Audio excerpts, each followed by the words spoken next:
How to detach Joy-Con controllers from Nintendo Switch. Hi everyone, this is Alana from Create, Login and Delete. Let's jump right into the video. In this video, I'm going to guide you step by step on how you can detach the Joy-Con controllers from Nintendo Switch. The first thing you have to remember is that the Joy-Con can be paired to one console at a time. If you wish to use the Joy-Con on another console, they will need to be paired to that console. Now, if you want to detach the Joy-Con controllers to the Nintendo Switch console, the first thing you have to do is press the release button at the back of the Joy-Con while sliding the Joy-Con from the bottom to top.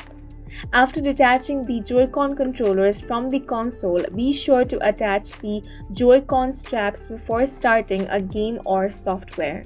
If you do not know how to attach the Joy-Con straps, you first have to ensure that the strap lock on the Joy-Con strap is in the unlock position, which is down.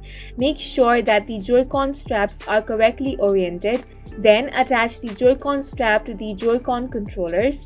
Use the rail on the side of the Joy-Con and attach the Joy-Con strap from top to bottom until you hear a click.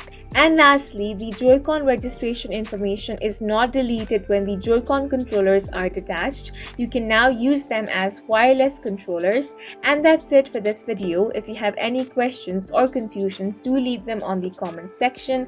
And don't forget to hit the like button and subscribe for more helpful tutorials.